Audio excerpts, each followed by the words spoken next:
На улице плюс 35 градусов. По ощущениям, как на южных курортах. Сейчас в Татарстане самые жаркие дни этого лета. От зноя жители спасаются как могут. Спасаемся водой. Вот были сейчас, катались на катамаранах.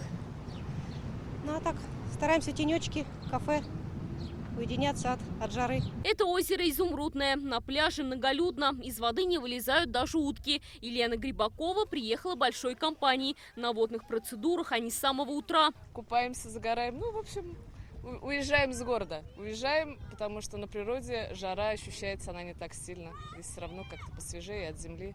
В городе от асфальта очень сильно печет. Вода – это самое спасительное средство в такую знойную жару. Мы с большим удовольствием приезжаем к озеру, к реке. Тимур Валеев следует советам специалистов. На пляж с собой взял горячий чай. Я заварил себе чай с травами, зеленый.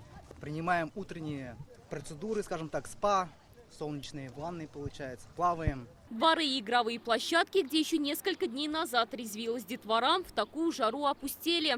Либо в тенечке, либо утром, либо вечером, уж перед сном гуляем. Продавцы мороженого, напротив, рады жаре. Работать, конечно, тяжелее, однако выручки в эти дни больше, говорят они. Поставщики то и дело только успевают завозить коробки. Холодные лакомства разбирают со скоростью света. По 2 холодильника бывает продаем в день мороженое. Вырос спрос и на кондиционеры. На их покупку и установку у предпринимателя Даниила Афонова сейчас более 30 активных заявок. Когда наступает жара, особенно больше 25 градусов, спрос на сплит-системы очень сильно возрастает. Поэтому предлагаем нашим клиентам заранее бронировать, заранее договариваться с мастерами. С такой жарой не справляются и железные рельсы. Сегодня в Казани на одном из участков они расширились. Был риск схода транспорта с путей. Утром движение трамваев временно приостановили. Рельсы положены в 1998 году, используются, то есть более 26 лет, плюс аномальная жара. Представляете, то есть если сейчас на улице почти плюс 40, то есть на рельсах плюс 20 раз. И за счет расширения рельсов идут рельсы на разрыв. Поэтому большой разрыв, к сожалению, такое случается. Ремонты произведены, все сейчас восстановлено. На улице столицы для полива деревьев и дорог в эти дни выезжают 40 единиц спецтехники. Городские службы работают в усиленном режиме. Судя по кадрам из соцсетей, встать под освежающий дождик не прочие люди.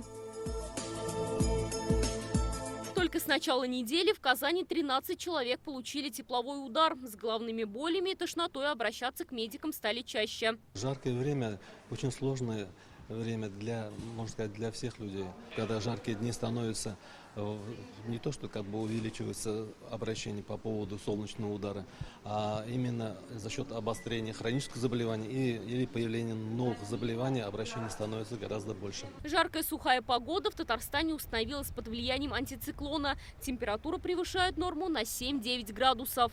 Предстоящие сутки будем находиться также в очень жаркой воздушной массе, и такой же температурный фон 32-37 в течение дня. В аномальную жару высок риск возникновения пожаров. МЧС республики призывает соблюдать меры безопасности. Не жгите сухую растительность и мусор, не разводите костры, не курите в постели, не перегружайте электросеть, используя сразу несколько мощных электроприборов. Установите дома пожарный извещатель. Плюс 37 градусов сохранится до конца недели, говорят синоптики. Аномальная жара спадет, ее сменят осадки. Алия Сабирова, Рамзиль Гарипов, ТНВ, Казань.